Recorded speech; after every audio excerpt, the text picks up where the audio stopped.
Assalamualaikum warahmatullahi wabarakatuh. Om Swastiastu, Namo Buddhaya, salam kebajikan dan salam sejahtera bagi kita semua. Yang terhormat, Dr. Zubaidah Ratnajuwita, SHMH, sebagai dosen pengampu mata kuliah kriminologi. Di sini saya dibantu oleh teman-teman kelompok yang sudah mempersiapkan materi yang akan dibahas, yaitu mikroteori psikologi kriminal. Sebelum memasuki materi yang akan dibahas, izinkan saya untuk memperkenalkan para teman-teman saya terlebih dahulu yang sudah membantu saya dalam pembuatan video ini. Di sini ada Putri Amelia, Ria Nahid, Rista Ika, Debi Rianti, Dewi Novita, Safira Jasmine, Destiana Safitri, Anita Yoga, lalu ada Alia Umi Safitri dan saya sendiri, Eli Safitri, yang akan membantu rekan saya untuk memaparkan materi yang akan dibahas. Lalu kita memasuki pada pendahuluan. Ada teori kriminologi tentang mikroteori. Apa sih mikroteori itu? Jadi mikroteori ini adalah teori yang memfokuskan pada faktor-faktor individu yang mempengaruhi perilaku kriminal. Salah satu teori kriminologi yang termasuk dalam kategori mikroteori ini adalah psikologi kriminal. Psikologi kriminal. Psikologi kriminal merupakan suatu ilmu pengetahuan yang mempelajari psikologi, kondisi perilaku atau kejiwaan si penjahat, serta semua atau yang berhubungan baik langsung maupun tak langsung dengan perbuatan yang dilakukan dan keseluruhan akibatnya. Menurut Sigmund Freud, psikologi kriminal adalah dengan menggunakan teori psikoanalisa menghubungkan antara delikuen, kejahatan, dan perilaku kriminal dengan suatu conscience, hati nurani yang baik. Dia begitu menguasai sehingga menimbulkan perasaan bersalah, atau ia begitu lemah sehingga tidak dapat mengontrol dorongan-dorongan individu. Hubungan kriminologi dengan psikologi kriminal. Pada era modern, kriminologi diartikan sebagai ilmu yang mengkaji dan membahas kejahatan dan penyimpangan tingkah laku manusia, baik sebagai gejala sosial maupun psikologi. Oleh karena itu, dunia hukum membutuhkan disiplin ilmu lain yang mampu menjelaskan setiap penyimpangan kaitannya dengan perilaku, serta situasi psikologis tertentu yang memotivasi perilaku kejahatan, terdesak, panik, marah, cemburu, depresi, gangguan jiwa. Tipe-tipe pelaku kejahatan menurut kriminologi. A. Pada umumnya, tipe-tipe penjahat itu ada buron kriminal, insans kriminal, dan kriminaloid. B. Tipe penjahat buron kriminal mencakup seperti dari jumlah seluruh penjahat yang ada di dunia common crime. C. Tipe insan kriminal merupakan tipe kejahatan yang perbuatannya dipicu oleh penyakit jiwa, seperti idiosi, kebodohan, imbesilitas, taraf kecerdasan berpikir yang rendah bagi orang dewasa, paranoid, demensia, kondisi kemunduran otak seseorang, alkoholisme, epilepsi, histeria, dan sebagainya. D. Tipe kriminaloid termasuk golongan terbesar penjahat yang terdiri orang-orang yang tidak punya ciri-ciri fisik yang khas. E. Mereka punya susunan mental dan emosional sedemikian matang, tenang, sehingga dalam keadaan tertentu mereka bisa melakukan sesuatu yang sangat kejam dan jahat. G. Untuk mengetahui seseorang termasuk tipe penjahat yang mana, harus lihat dari beragam sudut pandang dan pisau analisis yang berbeda.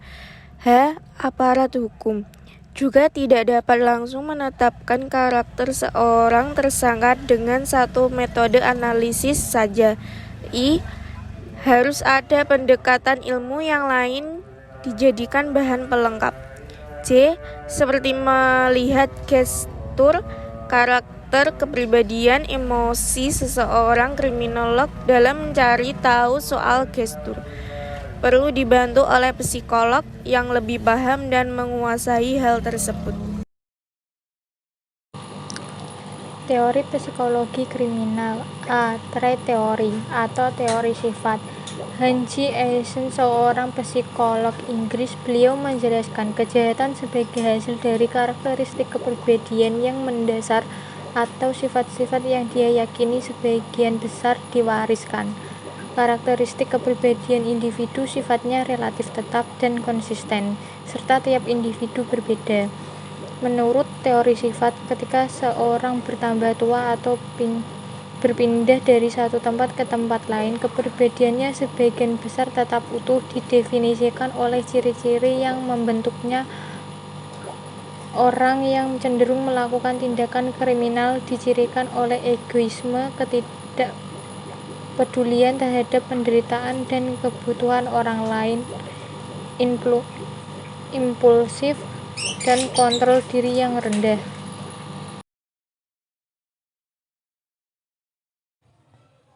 B. Kognitif teori atau teori kognitif. Teori kognitif adalah teori belajar yang mengkaji proses berpikir dan berusaha menjelaskan bagaimana orang belajar memecahkan masalah, termasuk yang melibatkan pertanyaan tentang nilai dan moralitas, dan memahami dan menafsirkan lingkungan sosial. Teori kognitif memiliki cabang, termasuk yang berfokus pada perkembangan moral dan intelektual. Berikut adalah cabang-cabang teori kognitif. 1. Moral development theory atau teori perkembangan moral. 2. Cognitive information processing theory atau teori pemrosesan informasi kognitif. C. Menurut Helen Gavin dan David Hockey, dua kriminolog Inggris, skrip digunakan untuk memandu perilaku karena skrip memberikan serangkaian kepada pemegangnya tentang apa yang akan terjadi selama berlangsungnya suatu peristiwa, sehingga menawarkan cara memprediksi hasil dan membantu individu untuk bertindak. Penjahat menggunakan skrip untuk melakukan kejahatan dan banyak yang menjadi rutinitas dari waktu ke waktu. D. The Psychoanalytic Perspective Criminal Behavioral Maladaptation.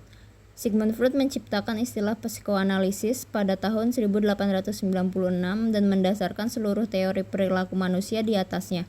Freud tidak mengatakan apa-apa tentang perilaku kriminal dan baru kemudian psikoanalisis lain mulai menerapkan konsep yang telah dikembangkan Freud untuk mempelajari perilaku kriminal.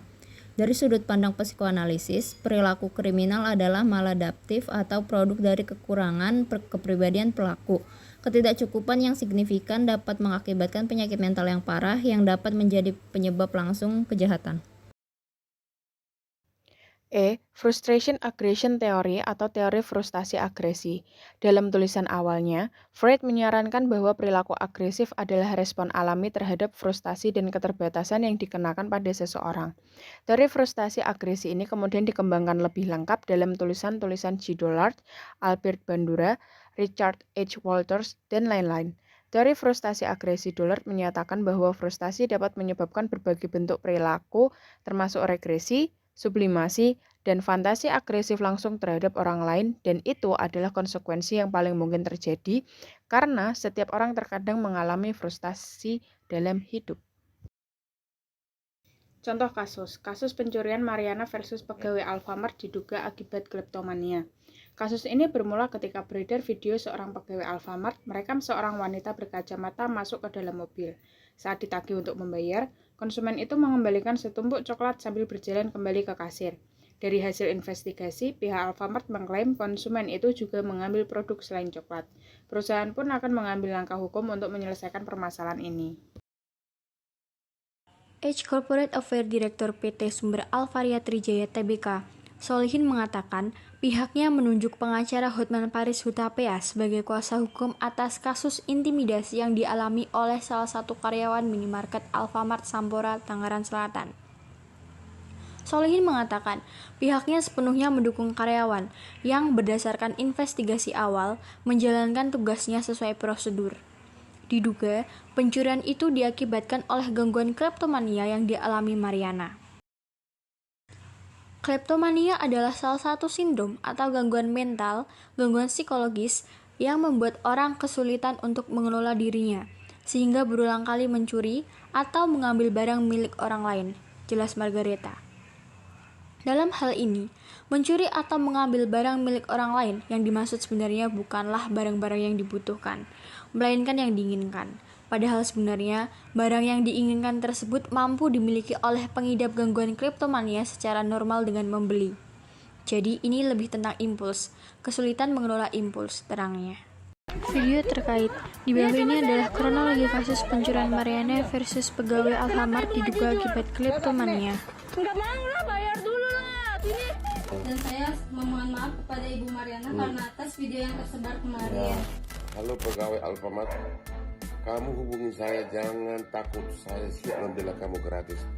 Hotman Paris siap membela pegawai Alfamart secara gratis. Alfamart telah menunjuk kantor hukum Hotman Paris Hutapea sebagai kuasa hukum kami. Sosok emak-emak pakai Mercy diduga mencuri coklat di minimarket Alfamart yang viral di media sosial, terungkap. Sosok emak-emak pakai Mercy menjadi perbincangan ramai karena setelah diduga kedapatan ngutil coklat di Alfamart, dia justru mengancam akan memperkarakan pegawai yang merekam aksinya. Emak-emak pakai Mercy ini mengancam akan menjerat sang pegawai dengan UU ITE. Kasus ini pun ramai hingga membuat pengacara kondang Hotman Paris Hutapea turun tangan. Diketahui, lokasi kejadian ada di Alfamart Sampora, Kecamatan Cisauk, Tangerang, pada Sabtu, 13 Agustus 2022. Dalam video berdurasi singkat ini, seorang kasir perempuan memergoki seorang terduga pelaku pengutilan berinisial MA, mengambil coklat tanpa membayar terlebih dahulu. Kasir itu lantas memergoki dan meminta MA untuk membayar coklat yang diambilnya. Sambil merekam, kasir itu dibantu rekannya mengadang MA yang berniat kabur dengan mengendarai mobil mewahnya.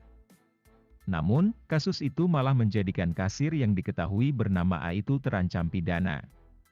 Ia diancam dipolisikan karena memvideokan MA yang kemudian mengancam A dengan jeratan Undang-Undang Informasi dan Transaksi Elektronik, ITE. Akhirnya, sang kasir disaksikan MA meminta maaf terbuka hingga videonya viral di media sosial. Kapolsek Cisauk AKP Syabilah Putri Ramadan mengatakan, pihaknya akan turun tangan dengan mendatangi tempat kejadian perkara, Senin, 15 Agustus 2022. Berdasarkan video yang beredar, ibu yang menggunakan mobil mewah itu tampak membawa coklat yang belum dibayarnya ke dalam mobil. Pegawai Alfamart mengejar ibu tersebut dan meminta pelaku untuk membayar terlebih dahulu.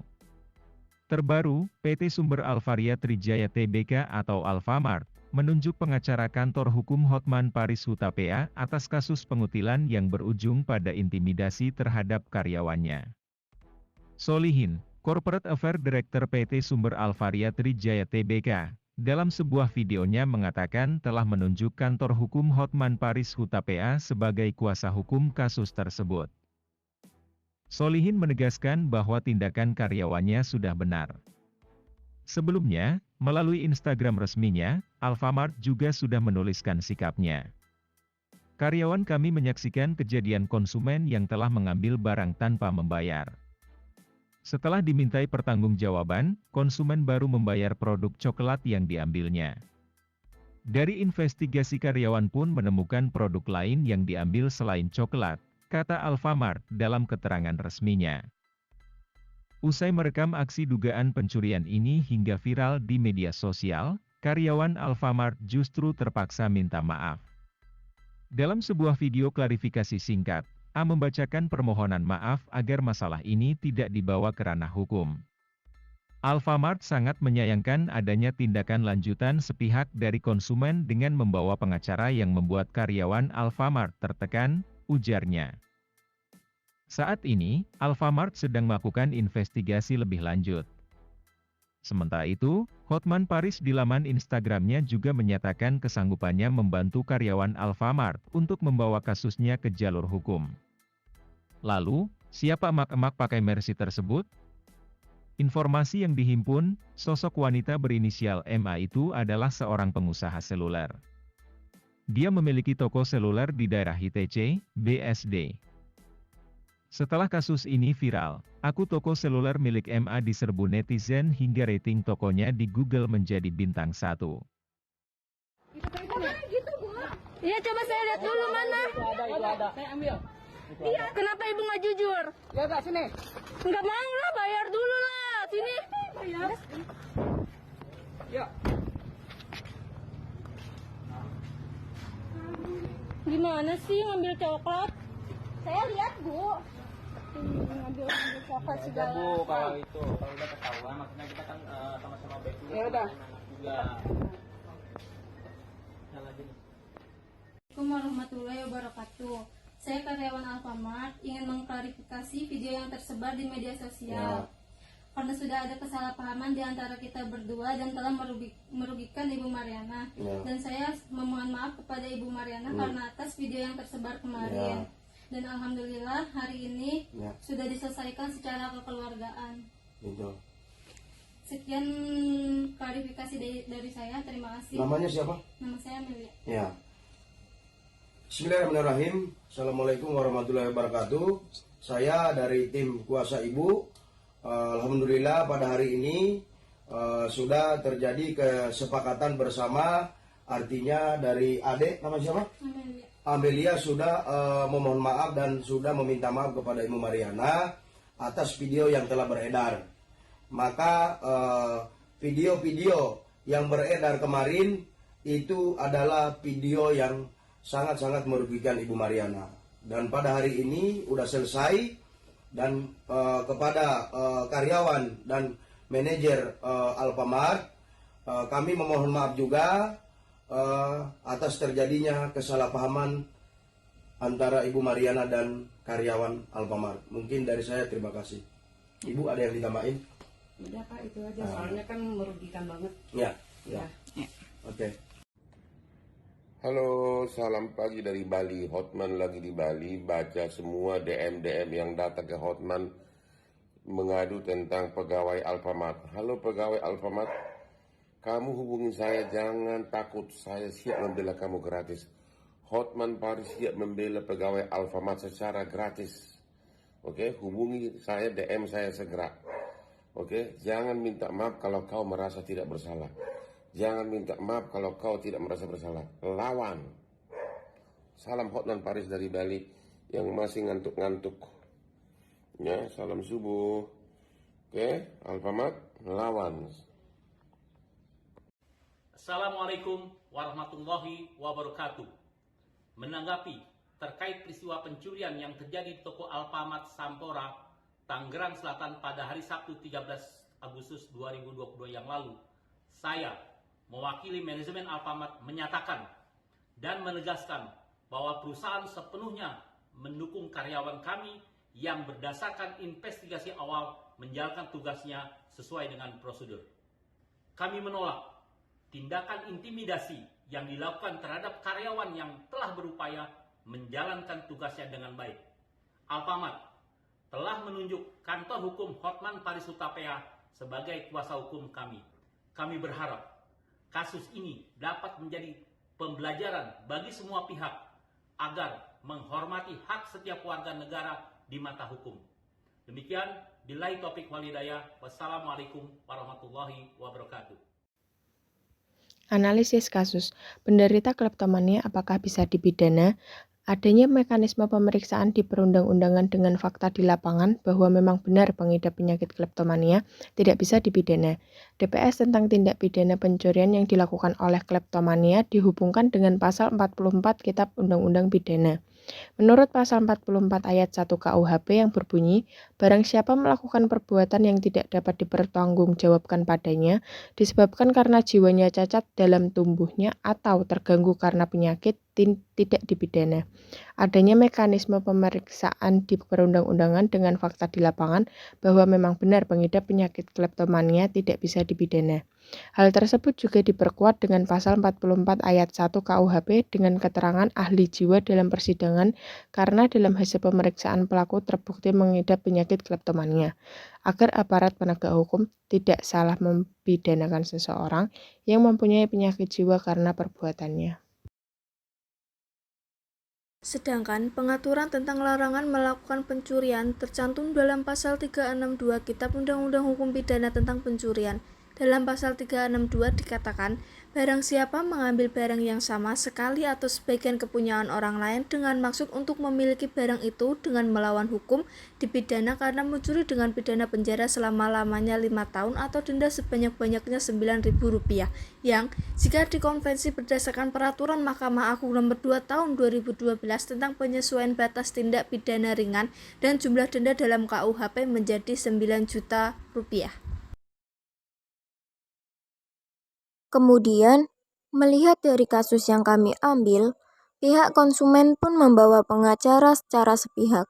Alfamart mengajukan laporan ke kepolisian, namun dicabut setelah proses mediasi. Hukum dan pengacara seharusnya digunakan untuk menjaga kepentingan bersama. Di sisi lain, merilis dokumentasi pengungkapan dugaan pencurian tidak termasuk pelanggaran UU ITE. Pencuriannya sudah terjadi dan bisa diproses secara hukum. Namun, pengembalian atau pembayaran barang yang dicuri tidak bisa menghapus pidana pencurian. Tetapi, bab penghinaan memang jadi hal terpisah. Andaikan kasus pencurian tersebut dilaporkan ke kepolisian, maka akan lain cerita. Perbuatan konsumen tersebut sudah mendapat sanksi moral dari masyarakat karena dinilai tidak berempati terhadap karyawan, apalagi dia melakukan intimidasi dengan membawa pengacara.